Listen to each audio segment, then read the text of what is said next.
are 21 days into the month of September 2018. Welcome and thank you so much for keeping it NBS Television. It is the Media Roundtable. This comes to you on a Friday where we get to have a panel of journalists sit down and analyze the stories that made headlines through the week. But of course, I'll start off with the usual corner. I mean, this gentleman never leaves his corner. I'm wondering what exactly is there. But Simon Kagwanjala, a show host of the Morning Breeze, welcome. It's always a pleasure the resident having brand. Yeah, the resident brand and corner. And also another person who keeps his seat, I know, is Joseph Sabit. I'm grooming him. As senior reporter with NBS Television, Joseph, it's a pleasure having you. Good morning. And Kenneth Anderson, Radio 1 producer of The Spectrum. And if you need to know what's happening on, if you know it's authentic, you see it on his page. Kenneth, it's a pleasure having you here. It's a pleasure to see you. He didn't have bangles. He went missing on Facebook. What happened? I did go missing. I was there. In fact, if you went on my page, you still see that We are not as I updated. was present. Okay, but it's always a He was pleasure to have you. semi-present. Joseph and Njala, when they sit together, but welcome we'll on the behave. panel. Thank you. And this seat here is empty for now, but we're expecting the police spokesperson, Emilian Kaima, who will be speaking to us about lots of things that do include the police. But also on the extreme philosopher's corner today is Idris Chigundu, the senior editor of the Nile Post. It's a pleasure. Good morning, viewers. And good morning to our viewers at large. Welcome to the Morning Breeze and welcome to the Media Roundtable. At least this space wasn't made extremely small today. I managed. You fit. Yeah, I managed to fit there. But gentlemen, for now, I think I have no lady to refer to apart from myself. It's been quite a week, but I want to think that it has had a bit of spillover from what we had in the previous month and yesterday. We'll start off with the most recent, which is the return of Chadondo East legislator, Chagulanyi Sentamu. And I want to start off with Joseph. You were deployed in one of the areas, and that's particularly Magere, his home. Just give us a sneak peek of what you witnessed. Is it a kind of script that you had earlier on preempted, or to your surprise, lots of things happened there? And I want to restrict my analysis to strictly what happened within Magere. Within Magere. I saw Njala in the midst of the Entebbe Road policing, and I'm sure he's in a better position to talk about that. Yeah. I spent close to 7 hours in Magere. I was there as early as 6:30. And two things. One, I saw the police deployment, police and military personnel deployment along Wampeo. It was a single file on both sides of the road with policemen and military personnel, and everyone was holding a gun and a stick, And I also passed by Wampeo, the grounds where they were expected to hold prayers upon his return. That one was exclusively cordoned off by the military. They took position there. Now, moving to his home, in the early days of in the earlier times of the day, you would see military personnel deployed along the route up to, one of his gates. That's the extreme gate where there's a sort of a shrub or a bush, if you like to call it. And these guys were simply doing one thing. You see, the people had planted their things to what happens in the village. Villagers, the banana villagers, stems. the banana stems, Yeah. the flowers. balloons. Yeah. So in the morning, you will see military police removing them and taking them away. But we spent the better part at the back gate where he would eventually enter home from. And I saw 6 hours of uninterrupted celebration, dancing, preparation by the supporters of Bobi Wine. And so they would dance. A police patrol car only showed up once, drove at breakneck speed, turned, the officers jumped down, and everybody took off. And then they left. And the dancing continued. Did they have any engagement, any sort of speaking to the masses? They drove at breakneck speed, stopped, jumped out of the car, and the youth knew what to do automatically. It just took off. They sprinted. And when the patrol car left, they returned. They actually stayed there until they received their MP at home.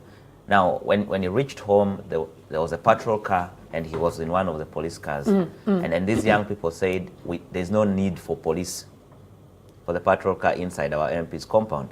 And they closed the gate after the first car.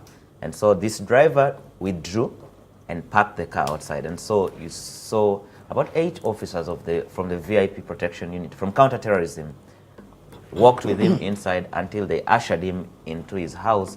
Before that, I saw, I think it's the commandant of the VIP protection unit, Afande Omoding, help Kyagulanyi up. If we got a bit of that picture, if you saw that picture where he's doing this, it was actually an officer and some of his supporters lifting him up, putting him on top of the police car. I think he's the first opposition-leaning politician to get on top of a police car and wave to his supporters. Lifted by the head of the VIP protection unit and his supporters and put there. And this is one thing I was talking about, that for the first time I saw the Uganda that many of us probably want to talk about. Not the Uganda of what happened on Entebbe Road yesterday, not the Uganda of what happened in Kasangati, but this Uganda where Omoding and his troops will, right there, that image there, just before that you'll actually see a black, the arm of the commandant of the VIP protection unit there. So he Maybe he was equally excited. No, he did his job, and this is what gave me hope that if we actually all work together, we can have the Uganda we want. So there was civility because coming there was in from civility the police on both sides. Okay, there was civility on both sides. That they helped Kyagulanyi get home. He entered inside, and then the officers withdrew, waving to the crowd. Okay, you see, they waved and walked away, and I could hear. My Luganda is not very good, but this is one thing I could hear, and it was quite, refreshing to hear that. Webale kumuleta, as the officers withdrew. And I got myself thinking, what is the difference between this particular webale kumuleta and officers moving in the crowd and no one is touched and there's no tear gas and there's no punching and there are no stones, to the one that Njala witnessed on the other side of town. And I want to go, Joseph. The two phases of the operation yesterday. Okay. I want now to take on the other phase on Entebbe Road. Njala, you managed, of course, that's definitely home. You had to use that particular road. What exactly did you witness? Well, for starters, I beat 4 roadblocks until the Chisubi road. What do you mean you beat 4 roadblocks? I had to disguise, I had to use shortcuts, I really, because I knew the moment they would spot me, I have stickers of NBS all over my car. Perhaps I'm also a face of the brand. So inevitably, I knew I would be netted or I would be told to drive back to Kampala. What I saw that raised a lot of anxiety was the kind of deployment along Entebbe Road. Okay. It spoke volumes. For starters, I would actually say that security made Bobi's homecoming a big thing. Everyone became curious. When you look at the numbers, when you look at the levels of deployment, guys carrying sticks, walking single file along Entebbe Road, you could imagine Entebbe Road had become a war zone. The presence of police personnel was minimal along Entebbe Road. And their conduct, I would say, was also extraordinary. Because when I was arrested at Chisubi, now... Were you arrested or when you were asked or taken to another? Arrested. I'm a son of an English teacher. Where were you taken after your arrest? Make your English very good. Well, I strive to speak good English though. But where were you taken after being arrested? When I was arrested, I was taken to an officer. And the officer was recommending that they take me in. Until a police officer came to my rescue and said, no, actually, that guy resides very close. So was that an arrest? Yeah. Look, the guy came for me. You know, one of these serious, stout, short SFCs. Stout! Okay. With this gun. He came, grabbed my hand. He didn't talk to you at all? He told me, Kuja twende. I started praying my rosary. Because I knew things were bad. Come, let's go. Come, let's go. Did you ask where he was taking you? Can you ask? Wait, your moment will come. Okay, Okay, just give us the ordeal because then I would like Afande Kaima to let us know whether that was an arrest. I wouldn't actually call it an ordeal, but it was an experience because personally I had stories. I had heard stories from the newsroom, how they were chased, how they were told to drive back. So I said, let me dare these guys. I went on an adventure. And how it ended is more of what I had predicted in my script. That somehow, somewhere, I would be stopped and the circumstances would be rough. But I must commend the police. Police put up a very spectacular show. It reminded me of the return of Besigye in 2011. Had it not been the SFC to mess it up, there was an afande called Laban Muhabwe. Muhabwe had managed crowds pretty well, professionally. Until SFC intervened, started beating up people, the whole thing turned around. So there was civility on Entebbe Road as well in your perspective? It was tension, not civility. No, all right. Sorry to interrupt this, but I wanted, you're mentioning two things. That one, police acted exceptionally with restraint, and then there was tension. Yeah. Yes. So what are you saying? SFC took charge of all roadblocks. Even the way they were combing cars. Was the tension in your mind? Not as in my the mind. People around Look at the presence. Because you were seeing the presence of police. You imagine those single files walking serious. The guys looked as if they were hunting for coin somewhere in West Africa. It was serious. You really How did feel you differentiate? Businesses were closed. Simon, how did you differentiate between the police force and the SFC that you claim soured the situation? Okay, I will be coming back to you. The two sides of the coin. I want to engage Idris Chigundo. I think I will have a Fund Million later on. What do you make of the events that did happen yesterday? And I want you to probably juxtapose it with any other return that you have covered as a journalist. I think yesterday we saw more of the same, what we have been seeing over the last couple of years. I mean, I don't know what has happened in this country. Why police always thinks that one group of people, or if I could say the opposition, shouldn't be allowed to organize and freely operate within the jurisdictions of the Public Order Management Act. Clearly what we saw is what we have been seeing, even doing under the reign of General Kale Kaihura, in my view. What is why would you stop people from welcoming someone, I mean, someone who they think is their hero?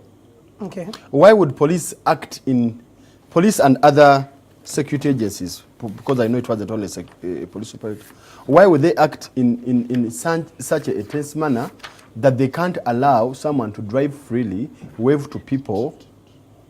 I mean, because like Njala Kagwa alluded to, until the SFC messed up the Besigye procession in 2011, the swearing in, the thing had been ordered. I don't know. And Afande Kaima and group, I wanted to ask him, what kind of intelligence do they act on to make certain decisions like the kind of deployments yesterday? Okay. Including mistreatment of journalists who had gone to play their role. When you look at all the kind of reasons they've given over the years, there are some common threads. We have got intelligence that the opposition is planning to ban the city, that so and so is planning to do this. It's all the same script. Actually, you could, Afande Kaima could have read the same things of the he will be responding. Good enough he is here. He will definitely be but for responding. me, what I saw, I think, as a country, we need to sit down and sort of find a consensus. How should all political players participate in this process? The way the police acted, or the security forces, not only the police, is the same way others. I mean, they are clearly partisan. All right. I'm not going to beat about the bush on that. The police is represented, and thankfully he will be responding to when a bit of your questions. when you see SF see the situation, of course it calls into you know that some of these orders are coming from elsewhere. SFC is designated to guard the president and another thing. When you see police taking interest in ensuring that a certain political leader doesn't interact with people, doesn't enjoy the freedom of assembly despite those freedoms being granted in the Constitution and other acts, then clearly it's a partisan act. All right, and maybe before I come to Afandemile and Kaima, I want to come to you, Kenneth. You as well covered parts of the entire day from Entebbe to Magere. Somewhere in between you covered some of those areas. What did you see? What did you exactly look at the situation like? First of all, let me pick it from where Chigundu stopped. I think what we are discussing is a symptom of a bigger problem. Something that we need to deal with as a country. I think the politics of hate and militarization of decisions and that semblance of thinking that, that sense of entitlement that because we are here, certain people should not have a right to do what they're supposed to do is what actually we need to address. From my thinking, whatever was done yesterday was a well-planned strategy to sort of deny Honorable Kyagulanyi the well-deserved welcome that he was supposed to have. I'm glad that Afandemile and Kaima is here. On the eve of his return, Afande Kaima addressed a press conference, yes, and specifically said that Honorable Kyagulanyi will be welcomed by his immediate family. The immediate family was arrested. That we saw it. Okay. So the people who were supposed to welcome him at the airport were briefly detained, and they did not actually welcome the person. What we saw was that when Bobi Wine was disembarking from the plane, he was immediately taken by the security at the airport. That's not the kind of welcome we normally see at the airport. Normally, people will get out of the plane, be received by their relatives, they hug, flowers, they hug, they then put in their own vehicle of their choice, and then they are driven and taken away. Me, what I think, but that's not what we saw. We saw actually the people, the MP being taken in another direction, and the relatives were apparently arrested. That aside, the situation in which the journalists were put in was also sort of very funny. You know, these were journalists who were clearly known that they were going to cover the arrival, and the police had already indicated that the arrival will happen, he will be received. Okay. Perhaps at the airport, there are always picture opportunities. Sometimes press conferences are addressed in the VIP lounge. We have seen people who have come and done so. So for me, I think in terms of managing the situation, the security system actually, from day one, had planned to frustrate any opportunity for Honorable Kyagulanyi to enjoy that kind of welcoming. He had, his people had actually planned. Okay. And then maybe to cap it all of a sudden, after Honorable Kyagulanyi had arrived home, I saw my brother here, Emilian Kaima, issuing a statement in which he actually said that they would want to thank Honorable Kyagulanyi for cooperating with the police.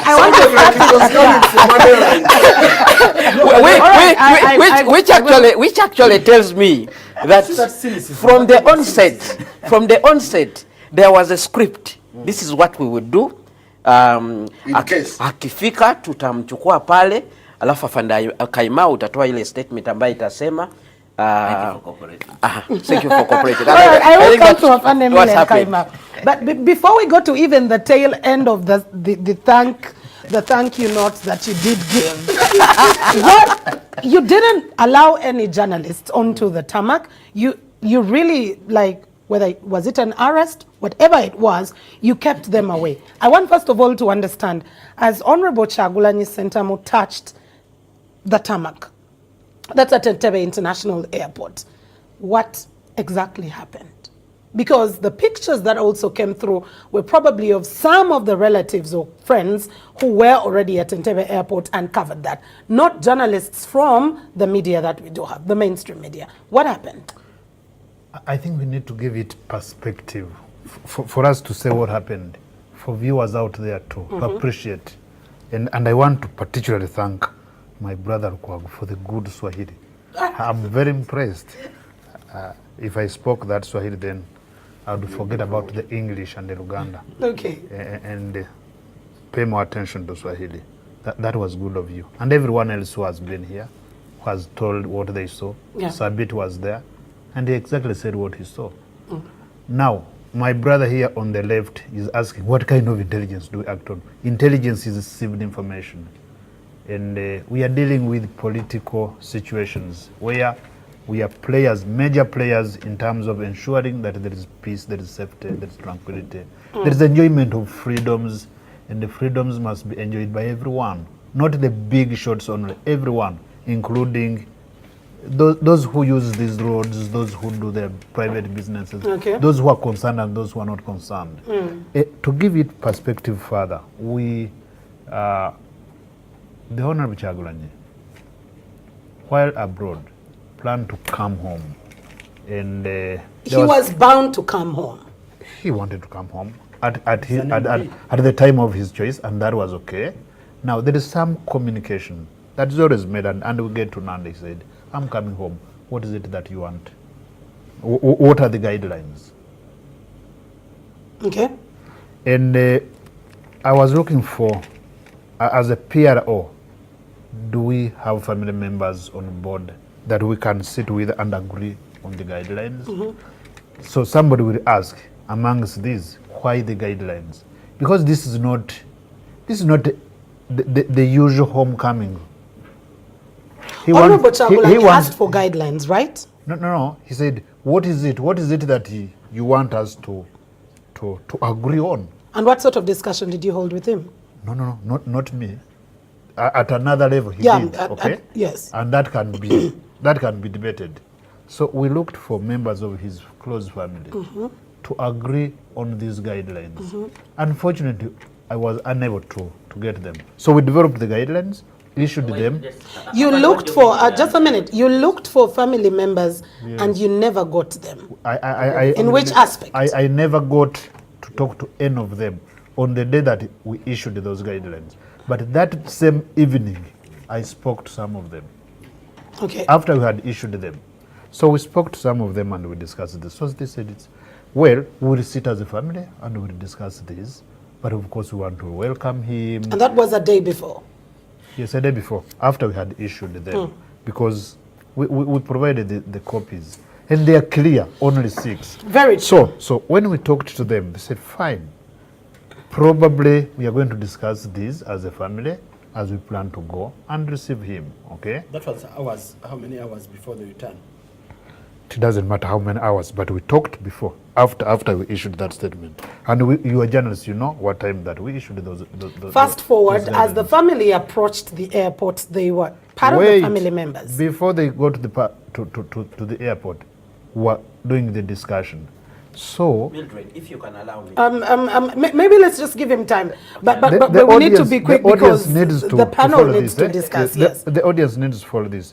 And this is not an interrogation, it's a conversation. Of course, yes, it is not. So, when we talked about this, they sat in their family. In the morning, they called me and said, Eddie Aways is arrested.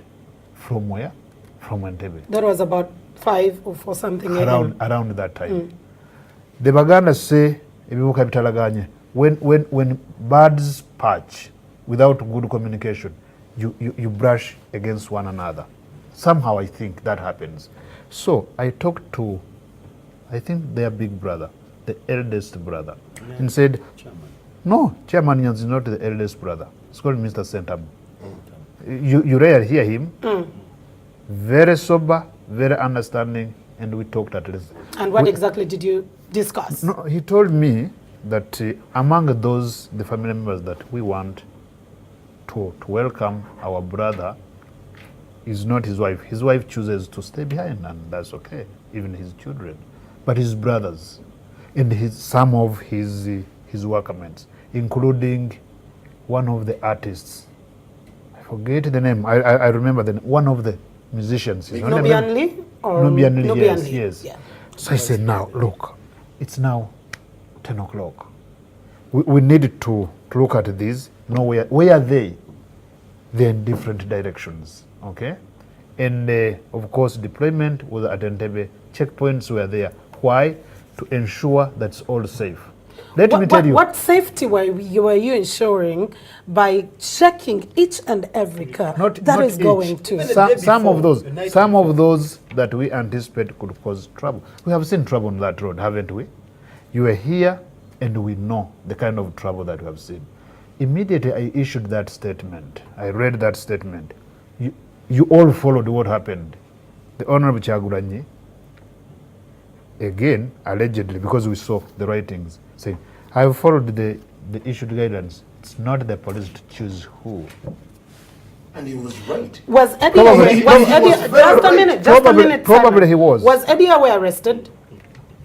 He was held briefly. All right, now I take you to my question. Thank you for giving us that preamble. We'll definitely be getting back to it. Because it's a discussion of 6 people on the panel. Yeah. What happened? My first question to you was, what happened on the tarmac? We talked to him because there was sort of failure to agree on how to move him, on how he's going to move. Failure to agree between who and who? Between those concerned, because ordinarily, he's going to come home, to return home. It is his right. But you He's going to be received in the pomp because he's VIP, he's a politician, right? There is organization. Who is it that is organizing? Many people are organizing. Help the audience understand just one thing. He is back. You've probably talked at whatever length. He gets back to the country aboard Before the he plane. gets back, the lawyers, Counsel Nicholas Opio and the others, said they do not need to talk to security about which arrangements they have. But you see, you're going to have so many people. And we kept hearing announcements calling upon people to come and receive the Honorable MP. Now, It's not an interrogation. How are we going to manage the crowds that are coming to receive him without organization, without order? And these have to be regulated. How do you manage that? That well understood. I want the question to be answered. What happened at the tarmac? We asked him to provide him with a vehicle, a lead car, and an escort vehicle to his home. And he said it's fine. And we moved. He said it's fine. He wasn't gotten into. And we moved. You picked him off the tarmac before he even cleared his papers. Because at this point in time, those who are cleared, for one to get back to the country, you have to go through immigration. He didn't go through that. In this case, it feels like Bobi Wine or Honorable Chagulanyi Sentamu hasn't returned because the immigration doesn't have his documentation. If you call immigration, they'll tell you he was Did he cleared. go through immigration? Physically, no. Where was he cleared from? He was cleared. The papers were. Where exactly was he cleared from? Is it a conversation or interrogation? You can still look. Because he says he doesn't even have his passport. That's according to a writing on his social media pages. Just wait. Ask him. He has a mouth. He's here. You have the microphones. The audience will hear. Ask that you look at his passport. It will be stamped and papers will be. Did you arrest where was his passport? Where is his passport and how did it get to be stamped when the person didn't go through the immigration cycle? The handlers to do that, given the circumstances at hand. So he physically didn't go through it. He didn't. He was ushered to his home in the circumstances that I have explained. So he accepted to take on a lead car? He accepted to take on a car that you gave him? He didn't. Yes, he did. All right. And he didn't throw a tantrum. He didn't box anyone. He accepted and we moved. For the safety of everyone. Anyway, I think he did. did he have any choice? If he had said no to the offer. But you see, he didn't say it. And he was not asleep. He was awake. All right, I will be getting back to it. It's a discussion of about 6 people right here on the panel. I want to engage you, Joseph. I know there is a lot of discussion. Bits of what Honorable Chagulanyi Sentamu writes on his social media handle are he doesn't even know where his passport is and all that.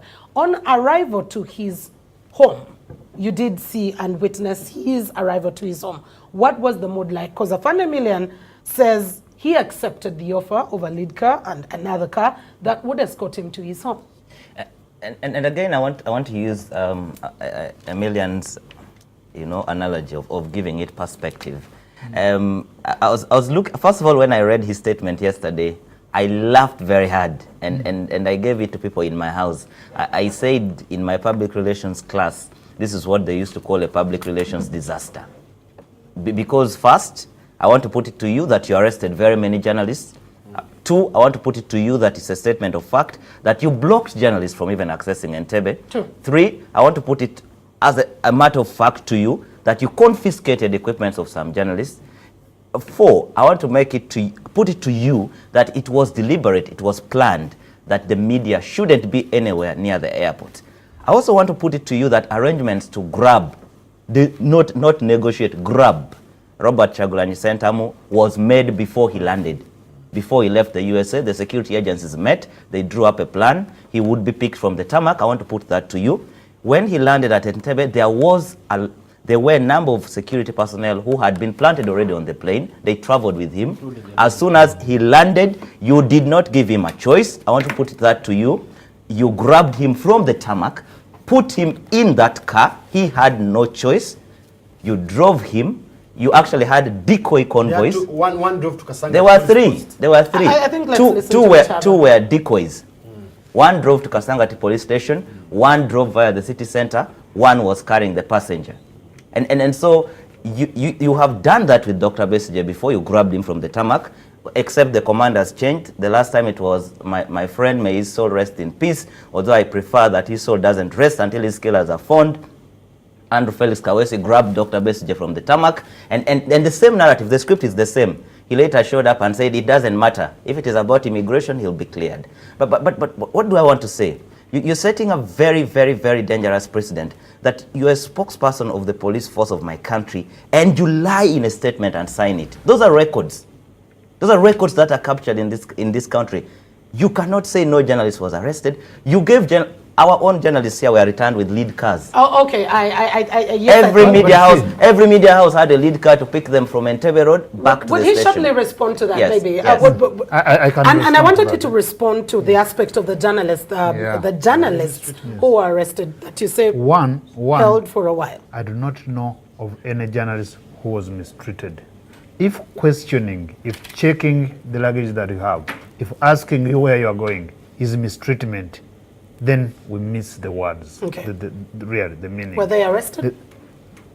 They were questioned, and I put it in that statement. Held. Questioned from where? Held for hours. Chisubi police station? Some from Chisubi and some from Kajansi, and they were asked if they were cleared to go undercover.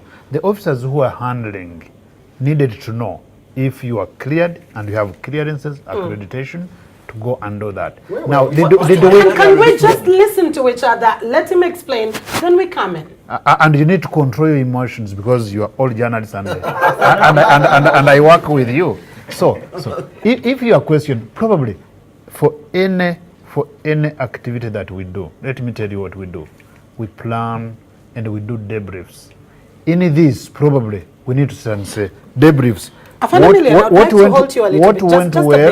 didn't go well? Yes, just a bit. In your preamble, you talked about having talked to the family of Kyagulanyi Ssentamu. Yes. After we issued the statement. Yes. I didn't hear you speak about your engagement with journalists who you clearly knew would be covering this event. And here you are asking, at a point in time in a statement, you said the journalists needed clearance from the Civil Aviation Authority.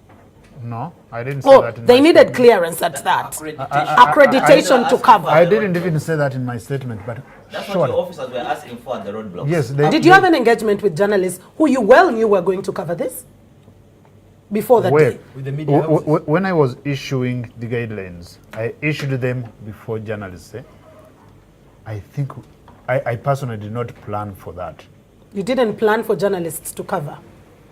I didn't. Okay. And I think it didn't come from them as well. And this can be a lesson learned, and we move forward very well. Okay. So if the officers on the road ask for that, I think they are not wrong, okay? They are not wrong. Can we do it better another time? Yes, we can. But no journalist is in our cells, no equipment is lost. If it is, can we know? Because by the time I issued the statement, I had to call every station. Do we have a journalist arrested? Because you are not everywhere. And they told me no.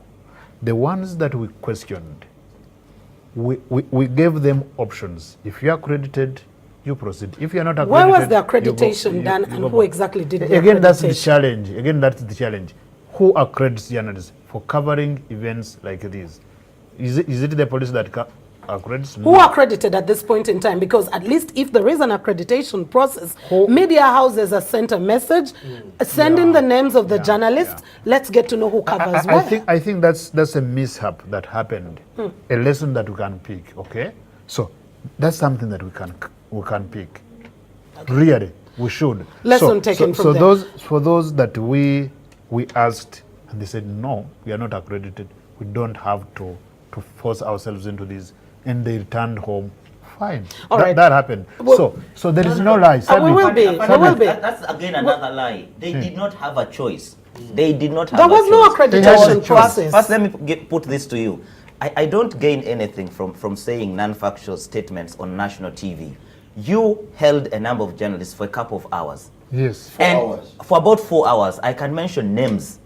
You held them, you questioned them, you were not allowing anybody who is a journalist, the few journalists who even made it to Entebbe town, even if Njala had told you that I am going to Entebbe town for my social evening, you wouldn't let him.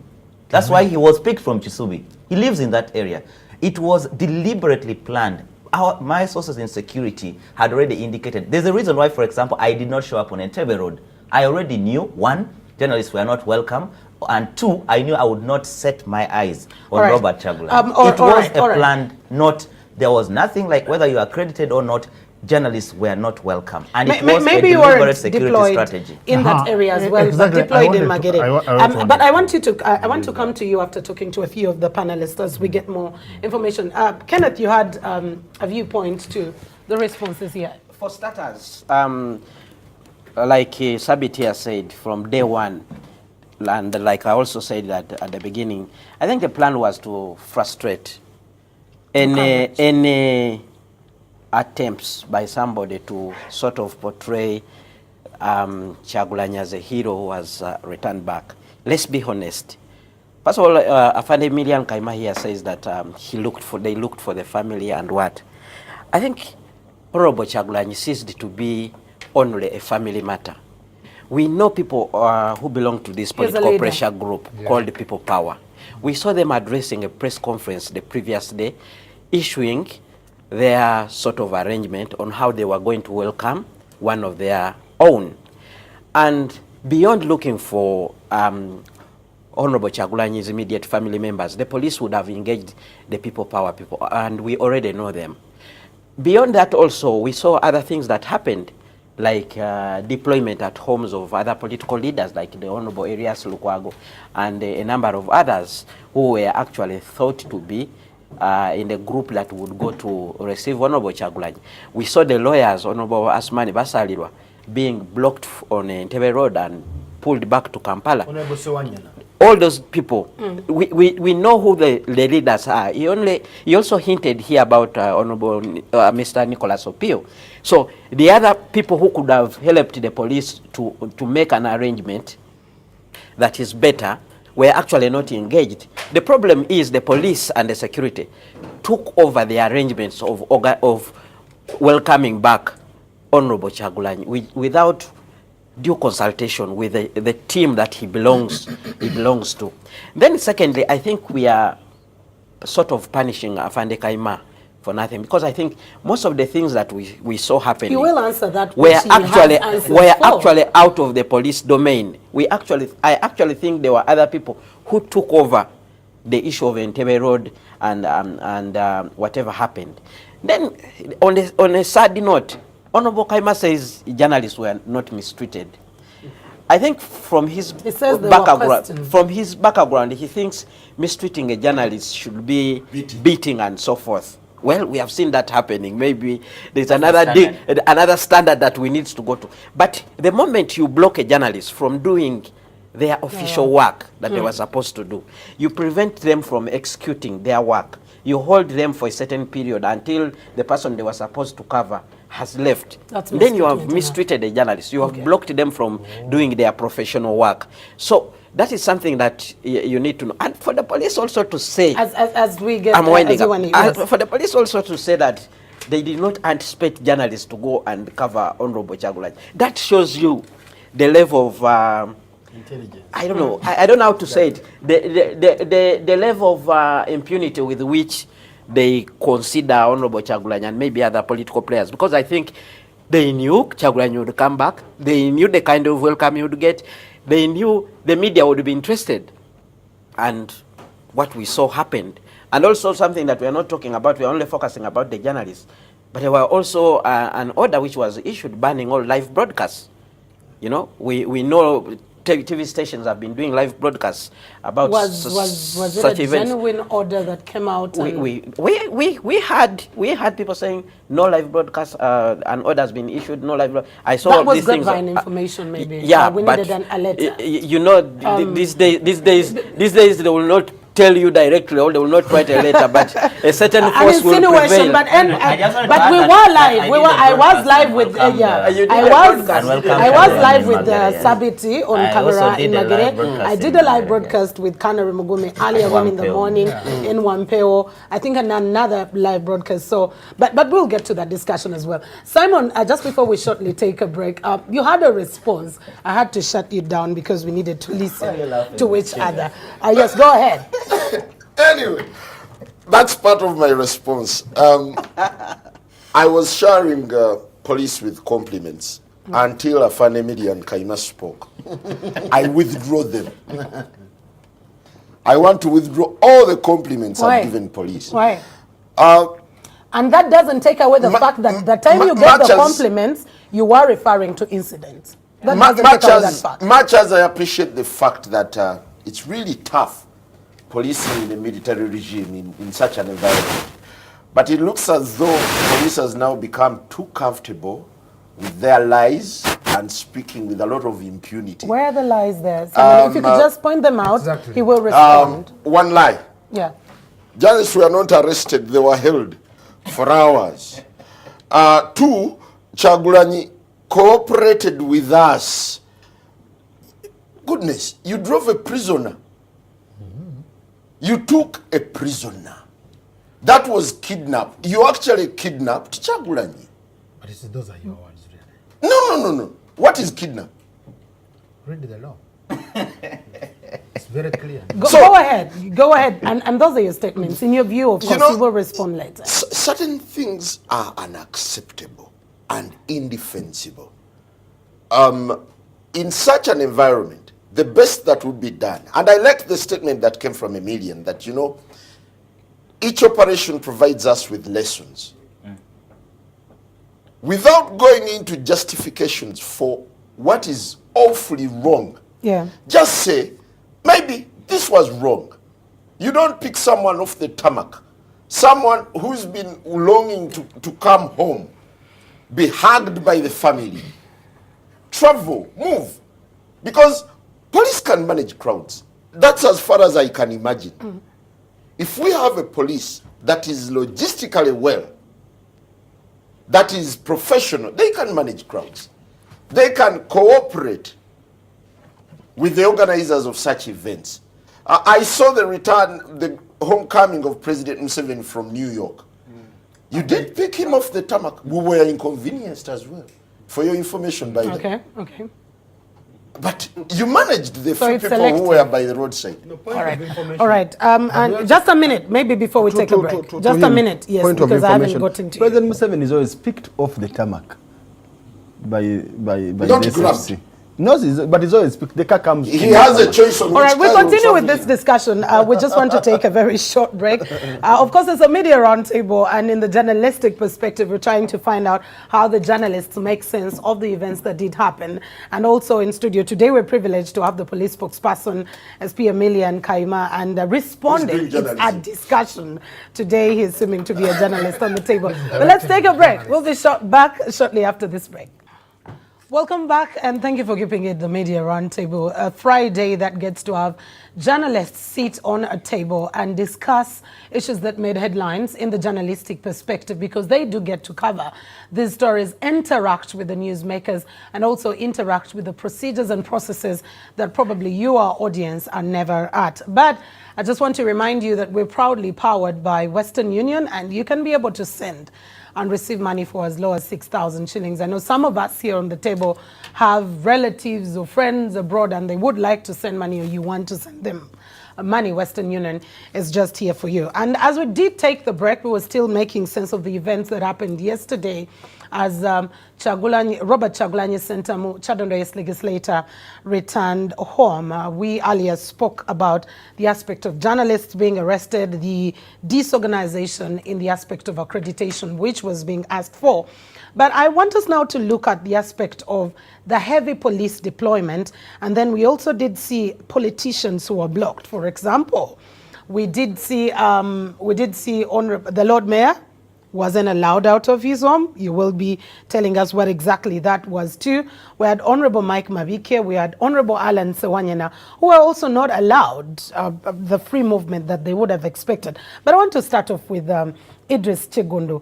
And in part of his discussion earlier, he said, and the other discussants, it's you, the security people, who made a whole big issue out of this because of the deployment. But I want you to talk about a bit of the deployment, what you make of it, and then the blockage of politicians. You know, sometimes Mildred, let me begin. I feel sorry for people in Afande, Emi, and Kaima's shoes.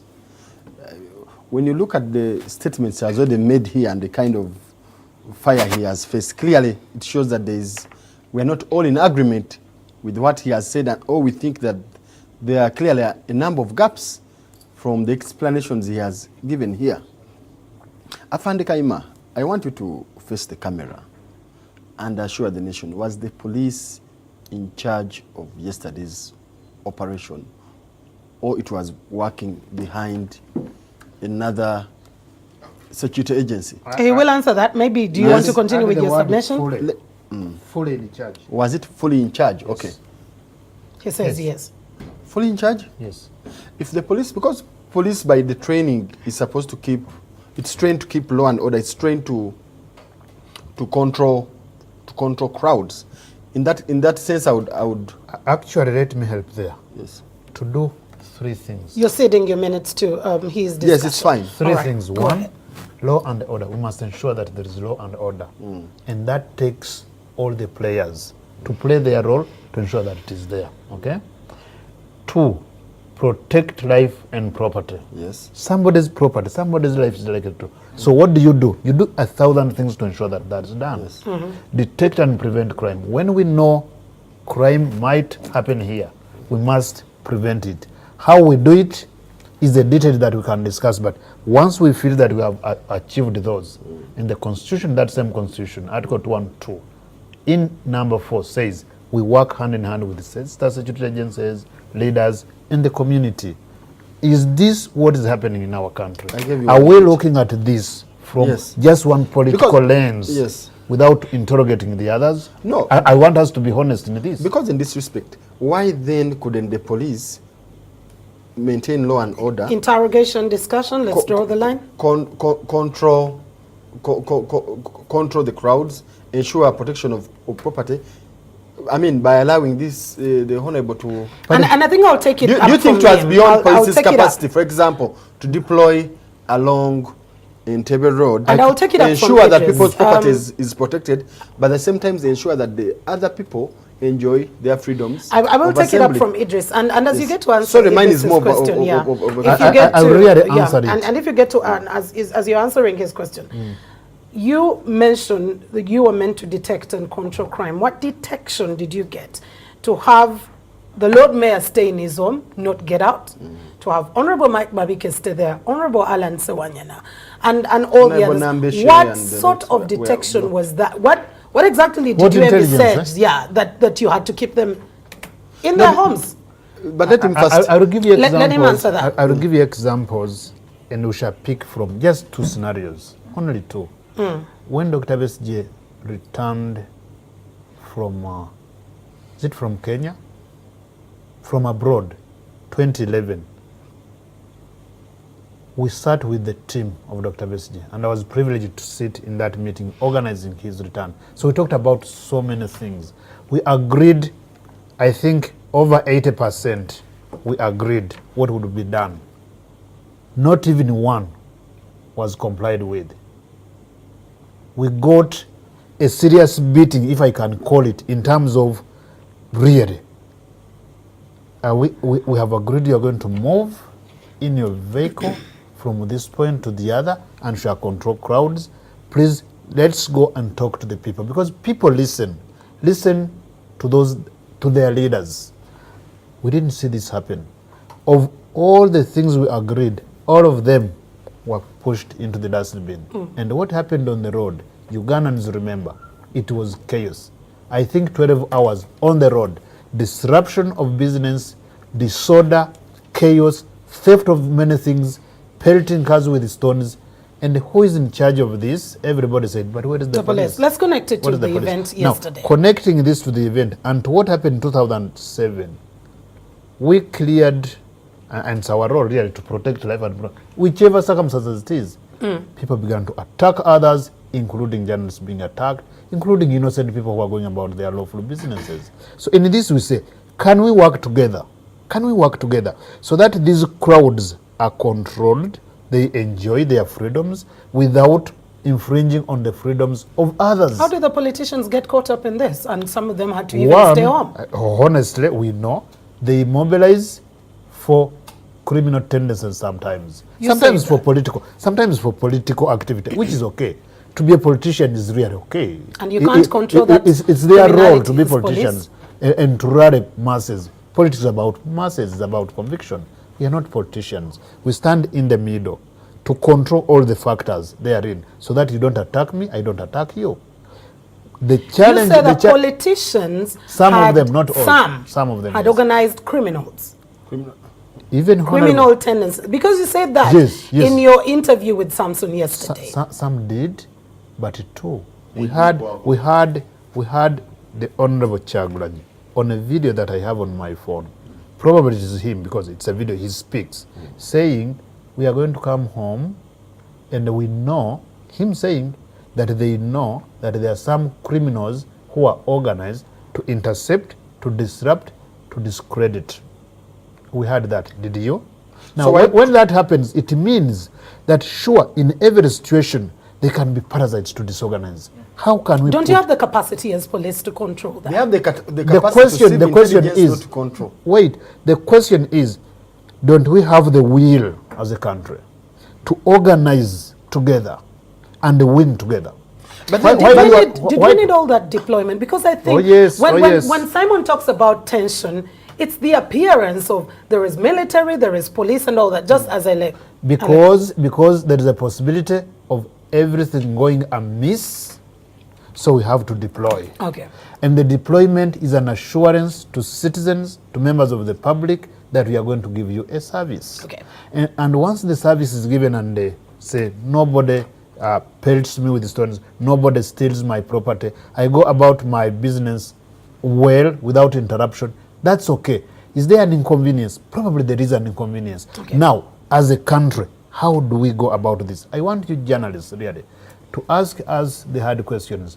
And all of us who are into this, Jointly. don't look at security and ask, don't you have capacity to control? We have capacity to control.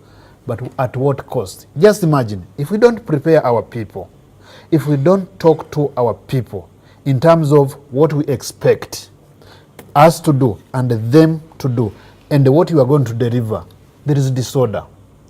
That happens all the time. That's very true. I'll give you, lastly, yeah. lastly, our DPC in Kamwacha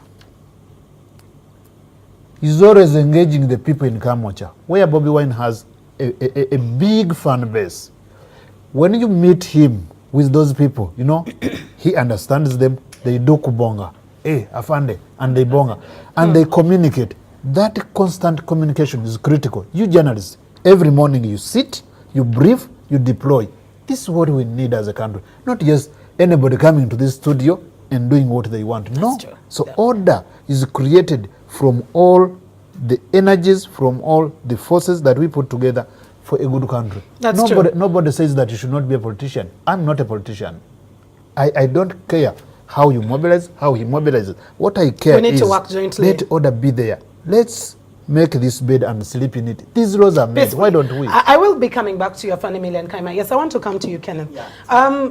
Do you think this day warranted the kind of deployment? He says it was needed because of the intelligence that was taken. But in a journalistic perspective, do you think it's this sort of deployment that caused the kind of tension, anxiety amongst the people? Mildred, we all want to have a peaceful country. Yes. We all want to have a country where things are done within the law, because eventually that's when our country grows. That's when we become happy. That's when we have a spare time even to enjoy with our families in tranquility. But I think from an organization point of view, because we are trying to draw lessons to avoid this kind of problems in the future, I think when you are arranging in a political setup like this, there needs to be concessions. You may want to do something and the security tells you this may not be good. And the other side may also tell the security, this is very important for us. But in this situation, what I saw, the guidelines which were issued by Afande Kaima, there was no sort of give and take. First of all, they said only the immediate family would receive him at the airport. Then they said there will be no political rally or any sort of movement or something, organized movement or whatever. And I think that completely takes away the opportunities for somebody to do what they actually want. We all know that the desire of Honorable Chagulanyi and the people that follow him was to hear from him, perhaps about the ordeal he went through, perhaps what his return means and what he's going to do.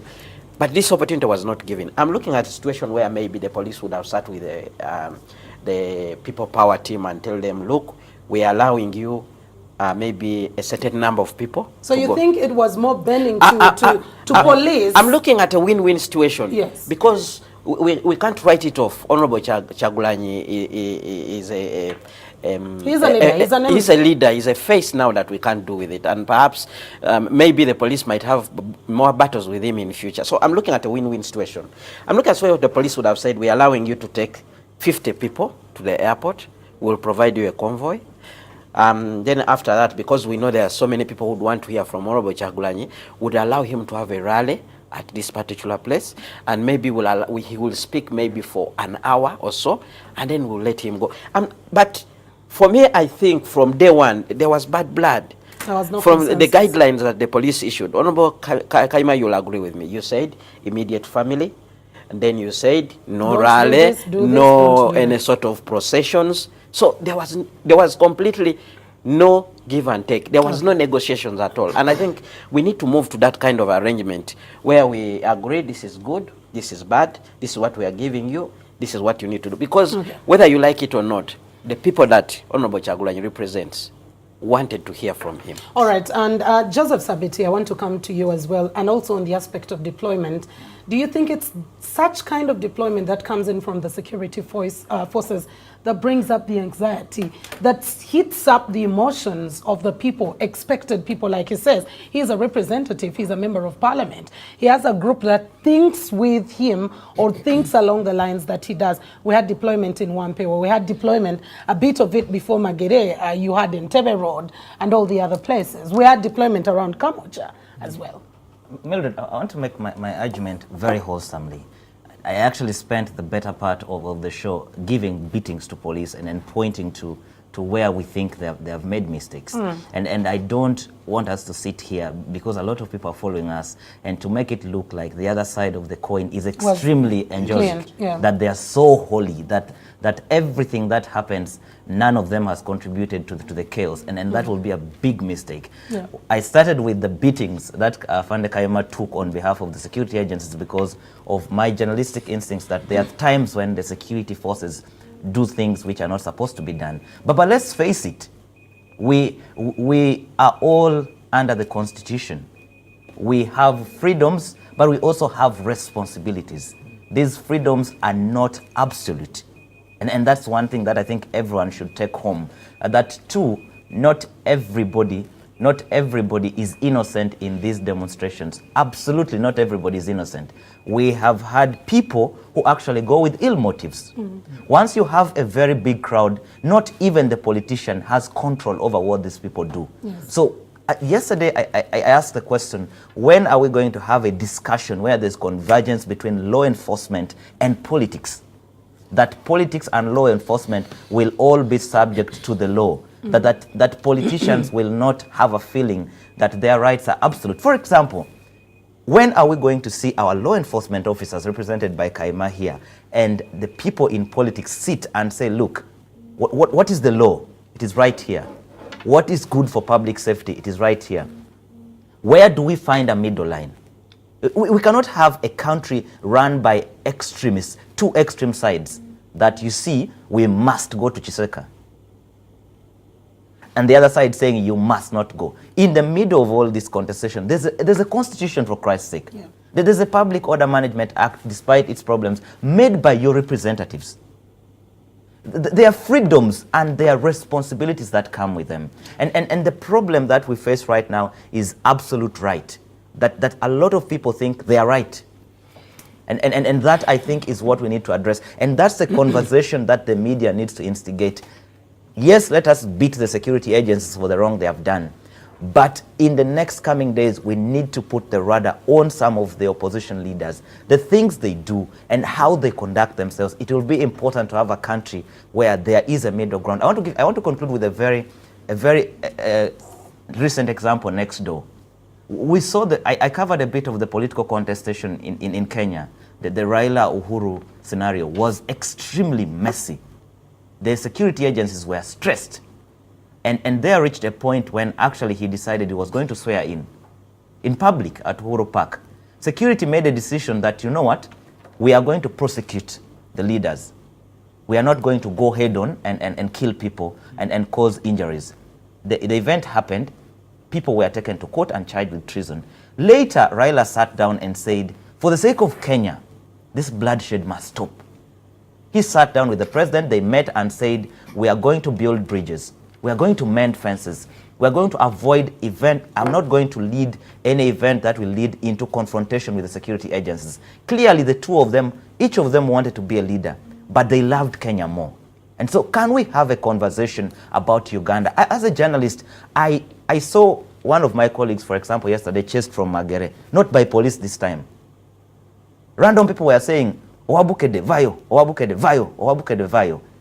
A chaotic scenario is not good for me. It's not good for Afande Kayima. It's not good for the country, and it's not good for... And I want us to, in the next coming days, to have a conversation about Uganda. These political contestations will pass. President Museveni will be president. Whether you like it or not, one day there will be another president. But what kind of country are we going to lead? That's the conversation we need to have as a country. That's very true. And I want to come to Simon, still in relation to that and the aspect of deployment and the emotions at these. I am looking at the emotions and on both sides, because we tend, like Joseph has said, to push at the security agencies. You did this, you did this. We never look at the masses. We never look at, we as journalists probably, in covering what we're doing, and the people who are involved, the leaders. It's a situation where law and common sense have had a serious divorce. Normally, police pushes for the law. Yeah. The law says, they are quoting the law like I would wake up to recite the rosary. Because we are law enforcement officers. Aha. Now, the moment you start enforcing the law without having common sense at the back of your mind, that becomes problematic. Either way, Is the common sense only applying to the law No, enforcers not or really. even the other people? Not really. As I build my point, It's abusive to say we don't. it cuts across. We all need to appreciate what common sense means. In such a scenario, I think it would be prudent if police, for instance, said, well, Bobi can have 4 stopovers on the way, and they will be guided. If they were discussed prior. Yes. If there was dialogue of some sort. Yeah? Can we stop at Baita Babidi? There is a playground. Or there is a place where you can make a stopover. You dare step out of that, then police will be right to beat you up. Can we stop at Kajansi? I've addressed rallies. I know particular spots where you can hold rallies without disrupting business. Then that is a middle ground. But I think as the media now, maybe I will not have this opportunity again. I think we need to focus on the bigger stories. There's quite a lot that we could have missed in this. One, on the line of security, there's a new fashion. And I want us to talk about that, yes, in just a bit. You want to talk about the sticks? Yes. Who won that tender to supply sticks? Okay. Then what is the operational budget like? Because I know some people are cashing in on these events. They come as opportunities.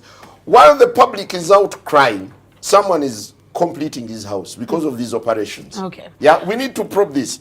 And as the media, we should also count the cost of this mess, the entire inconvenience. Yesterday, I had a Muzungu crying loud. He had missed a flight. There were several others. There were so many missed flights. I think as the media, we need to interest ourselves in this. Do these altercations have any impact on the shilling? We never discussed the shilling, by the way. Does the arrest of Bobi Wine, does the Arua incident have a bearing on the shilling against the dollar? Okay. What is the economic cost that we have to pay? What is the untold story that is propelling police and security to act in that manner? Where is Afando Chola? He has a hierarchy. But thank you for your submissions, and I think we will be. Idris, I want to come to you shortly. That's if in reaction to the deployment, once again, what do you think is the way forward in this case? Because every time such an event comes up, we always have pointing fingers. And sometimes I love to use the fact that when you point at someone, the 3 other fingers are pointing back at you, and we never want to agree to that. I'll pick up from a point made by Joseph Sabiti regarding a conversation between the law enforcement officers and the political actors on finding a middle ground. I agree with some aspects of that, but also I disagree. Particularly when you brought in the Kenyan scenario, people have to know that when you look at our political context, when you look at the conditions in our country, they don't permit that kind of conversation. You have very belligerent politicians on either side. You have one person, the president, who's not willing to cede anything. And also you have elements within the opposition who are not willing to take something, or anything less than something. I mean, how are you going to discuss with someone who has beaten you or tortured you, like in the case of Arua? How are you going to sit down on the table and agree on a common ground? Then are you going to keep spilling that bad blood forever? Won't we get a point in time where we need to think? Yes, but you see the ideal situation for. I mean, I remember one time Afande Kaihura, General Kaihura, had a conversation actually with Besige. I remember they had a meeting to agree on certain things. That was, I think, in 2010. That was at the height of some kind of demonstrations. Okay. But you see, they had some minimum agreements, but the beatings continued. The beatings continued, and clearly there are people in What's the way forward in this? Even when you look at the the scenario that you've said, the 2 extreme sides, one is not willing to cede anything, the others are not willing to take up until a particular concession. What is the way forward? Because there has to be a way forward. There is leadership that always people will follow. For example, again to use Joseph's incidents, the police always uses the law. quotes the law, but they quote it selectively, or they quote it to suit themselves. You look at the disagreement over the interpretation of that Public Order Management Act, over whether the political actors need to ask for permission or they need to seek to notify. Yeah. If there's still disagreement even over that, if we still have a partisan police force, which really it is, I have no doubt about it. In your view? Yeah, in my view, that is intent on protecting the interests of one group over the other. If you still have a force that believes that the political opposition should only organize in their own houses, they shouldn't come out, organize freely, even when the law allows them to, then I think we're wasting our time. I think we have to, you asked me what should be done. I think, I mean, I don't think there's another option. Each party has to push on. We have to push on. I don't know how. Side currently as it stands, or there needs to be a change of mind? Change of mind because that change of mind is not going to come. Probably, I mean, Idris, yes. Maybe. Let me just. I know we love talking about dialogue. I've seen the Elders Council and everything talking about dialogue. The dialogue song is not new. I remember the former Katikiro, Muranya Mudi. You have failed to give me a way forward. I think the way forward is for each political to push on the way they have been doing. I don't think so. We are not going to have it. Let me tell you. I mean, maybe for purposes of trying to sound a little bit modest on national, we can say dialogue and dialogue. But are there conditions for conducive for a leveled ground dialogue? Okay. We have just a few minutes. You think you have a way forward in 1 minute? Let me give my way forward. What was the way forward in 1980? Let me give my way forward. And Yes. like I said from the beginning, we need to be honest. I began my submissions on this show saying that we were dealing with a symptom of a problem. Yes. The most important thing is for us to reflect on our history, to reflect on the troubles we have had as a country, and then ask ourselves, let our leaders who actually liberated this country reflect on the history of this country, and even ask themselves whether we still need to go a full cycle again. It's not academic. We need to be serious about this, and I think as a media, we need to put this on agenda. Really, this country belongs to all of us. Yeah. We Ugandans pay taxes. We have a right to choose the leaders that we want. Can we have some semblance of seriousness in our politics, where our leaders should actually recognize the fact that beyond their few egos and there is a country that belongs to all of us. That's very true, and I totally agree with you. Afana Mele, now I come back to you. You've had lots of questions in the submissions right here, and you can respond to them before I ask my last one. Thank you. I want to appreciate everybody's concern, and when you speak your mind, I think it's good enough. But then we can disagree with you or agree. Beyond being a policeman, I'm a Ugandan, okay? Who will do the things that you do. Actually, you're first a Ugandan before you're a the policeman. things you do outside this. Yes. I want to see the present and the future being better than what it is even now. Now, if you push just one line, you miss the point. And the journalists, mainstream media has a duty to guide this country in terms of holding all of us to account. You pay taxes, so we do the work. The political actors must be questioned in terms of the agenda. What is the agenda? You are leading us where? How organized are we? The more organized we are, the more things go right. Now, in this case, I want to agree with Joseph Sabit here to say, it cannot be the police alone. If there is Bobi coming home, Bobi is a leader, Bobi is the man of the people, fine. How is he going to come? He plans this. Okay, who are the people on his side that are organizing? Have they bothered to find the police? Has the police bothered to find them? Yeah. Because we may not know them. Is it the lawyers or the family? And there was two things that we were thinking. Personally, do we talk to the lawyers? Do we talk to the political actors? But he went for medication. He said he went for medication. Do we talk to the family? Because the family financed this. So we looked for the family. So in other words, if we are going to do anything that will deflame this country, we are wrong. We should do everything that brings that promotes peace. Rights and freedoms are good. If you want to know that how good they are, you get your freedom denied. You know how good it is.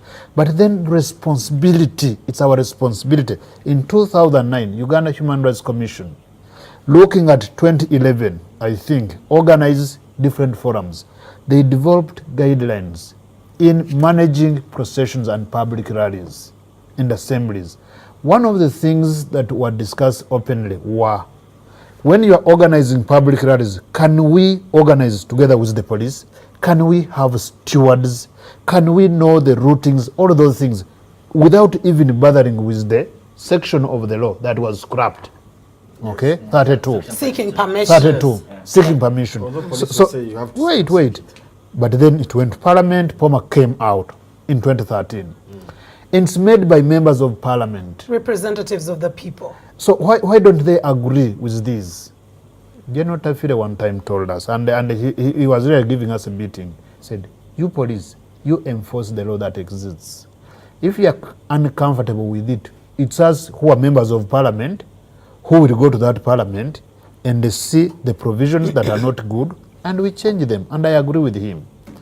But then, if we as leaders, beyond we being policemen, if we are leaders and we are leading people without preparing them, my dear, even at weddings, we sit in meetings and prepare on everything, apportion responsibility for it to go well. How about political masses that are going to come and you don't have stewards, you don't have, whom do I talk to if things go wrong? Where are the ambulances in case somebody collapses? Kagwa talked about people who missed flights. I'm sure there are people who could have missed flights, who could have missed businesses. If chaos ensued, many more people would miss their flights, would miss their business, would even be injured in this. Why don't we look at these aspects without losing sight of probably the mistakes that happen along the way? That's so, very true. as a country, we must know there is the law and the logic. There are leaders across board that must be called to account for each of these actions. And for me, you journalists, mainstream media, can guide this when you ask the hard questions the right way. Afana we're getting done with this. I know many of us have given a way forward, but we can't go minus discussing the sticks. Who procures these sticks? At what point in time? Are we moving away from tear gas and this is the new phenomena of exerting relative force, like you do say? I didn't come with Talk to us about the sticks. Didn't come with my baton. I have a baton and the sticks that we see are totally different. Afana let's agree to that. I need to review that in the... Do you need footage to look at the sticks we are talking about? Probably not here. Please don't play the footage. I'd want and look at this. Then we agree. All right. Because we have enough batons, we have enough gear to use in this. And not really to oppress or to suppress anyone. Now, Afana I am not talking about the batons. I know them. But let's look at sticks or canes. Whatever they're used. You have said we shouldn't play footage. Please. But let's look at those sticks. Are they part of your enforcement and part of the exertion of relative force, as the law says? The one General Tumina. Are they part of the armory? General Tumina has been a leading advocate. I need to look at this honestly. Afana One. You can't feign not. Do you want to say you haven't seen the sticks? Part of what we use as our gear include the batons in their different sizes. Some are metallic, some are wooden, and they're acceptable. In police, do you We are use talking sticks? about Chibok. Sticks. Chibok. In police, do you use sticks? No, we don't use sticks. So who holds the sticks? Who I'm supplies just them? tempted to But play I the told footage. you, I For said you from to the be beginning able they were to not- give a Gentlemen and lady. no stick Is the footage. police in charge of the law and order in our country? I mean, Yes, if you don't know fully whether we in use charge. sticks. Fully in charge. So we if are you for don't foreign use the charge. sticks, So We don't use this. other If you than don't use the firearms, sticks, who other uses than the firearms, sticks? what else do you use? I am the moderator, sorry. Apart from the sticks, I mean your batons, the firearms, we see the sticks. And you're saying as police you don't use them. And you Who speak for deploys the these force that holds sticks? that stick. Who deploys those? Who brought those sticks? But clearly they are being held by MMA. So it's not Well, police. well, brutality. You see, I would need, I you see. think Afande Kayima cannot run away from this. When he was issuing the guidelines, Yes. he clearly said that the police will be working with other law Afande enforcement Million was agencies. saying, And we take lead, we take lead, eh? You take Afande lead. Million Yes, we take is responding We- to that. Who uses the sticks? On the people. I need to I love that footage. to ask this question. Are these sticks part of our work method? Not the police, because Security. as security and the backlash that they bring. Are you surprised that they're sticks? That's All right. Afande Million has seen the She's footage the and he's moderator. responding. I think we need to get away from here. Maybe what Afande But maybe what I Afande hear you loud and Kayima, clear. maybe what We need Afande to get away Kayima, from here. yeah, I know, but maybe what Afande Kayima needs to explain, because when I asked him Yes, sir. about this issue, he said that they take the lead. We Now, take the lead. You take the lead. And the when responsibility you to take the explain. lead, And you do don't not you know brief the other security agencies that we don't use on sticks. how the police operates? Let me tell you, today, In just a minute, our time is really out. every operation we do, we sit back and review. In a debrief, we sit back and review, and we do this. And part of the things we look at are all these, and the next operation should be better and better and But better. maybe, if you can sit just Stick I think out. the most important thing, Afande Kayima, Yes. and all the officers, I am an advocate of responsibility on both sides. Yes. But the guiding principle is the law and proper interpretation of the law. And I think my message is twofolded. One, the politicians who are pushing for a better Uganda need to demonstrate efforts to make Uganda better. But also, two, the police officers, the security agencies, that flag on your left, that flag on your uniform on your left is your guiding principle. Many times you're tempted to be dragged into politics and everything, but like General Muntu, who served at the highest echelons of security, always says, remember, there will be a day That you will when return you're to out the of that community. uniform and you go back into the community. And I love the new syllabus. Create a situation where you will fit as a Ugandan and continue to live. And That Afande I Million, think is I want to important. put you on record. You say you are going to research on the sticks. When do we expect Not this? really research. Research or find to out what review, exactly, to review. whether they're part of your security. Yeah, in the security subsector. I we would think ask. Afande And- Kayima is and- being Well, unfair. well. Should I use to police Bobi Wine? Afande Kayima is Afande it's Kayima already is- 9 But we have the and we have to Chiboko be squad, leaving and this this- place. Afande Kayima is But we being thank you unfair so because much we had the for being a Chiboko part squad. of the media No. roundtable. Simon, you have an answer in regard to the sticks. But to all our viewers, thank you so much for watching. It's been a pleasure to have you on this media roundtable on Friday. You can catch it up on our YouTube channel. Once again, good morning to you all. Thank you, Afande Million.